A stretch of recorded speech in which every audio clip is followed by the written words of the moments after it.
హైదరాబాద్ గాజుల రామారంలో ఉద్రిక్తత నెలకొంది. అయ్యప్ప భక్తులపైన దాడి చేశారు కొంతమంది దుండగులు.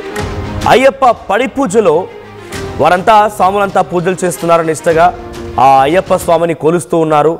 వారంతా అందరూ ఆడి పాడుతూ వాళ్ళ యొక్క ప్రార్థనలు చేస్తున్నారు. అక్కడ వారి యొక్క అయ్యప్ప పాటలు పాడుతూ భజనలు చేస్తున్న క్రమంలో ఒక్కసారిగా కొంతమంది గుర్తు తెలియని వ్యక్తులు కోడిగుడ్లతో దాడి చేశారు. ఈ ఘటనపైన హిందూ సంఘాలు కూడా తీవ్ర ఆగ్రహం వెలగక్కాయి. అయ్యప్పలను అవమానించిన వారిపైన చర్యలు తీసుకోవాలని డిమాండ్ చేస్తున్నాయి. ఘటనా స్థలానికి భారీగా హిందూ సంఘాలు చేరుకుంటున్నాయి. మనం విజువల్లో చూస్తున్నాం.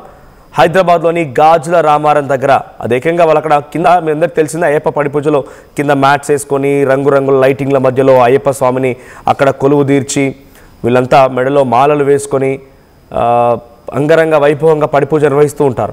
ఆ పడి పూజలో ఎవడో గుర్తెలిన వ్యక్తి ఓ కోడిగుడ్డుని తీసుకొచ్చేసాడంట. సరే, ఇమ్మాటికి మత విద్వేషాలు రెచ్చగొట్టేటువంటి వారి చర్యలే. కావాలనే కోడిగుడ్డును తీసుకొచ్చి అలా పడవేశారనేది హిందూ సంఘాలు చెప్తున్నమాట. అయ్యప్ప స్వాములు కూడా అదే రకమైన ఆగ్రహం వెలగక్కుతున్నాయి. కొంత ఉద్రిక్తత పరిస్థితి నెలకొంది.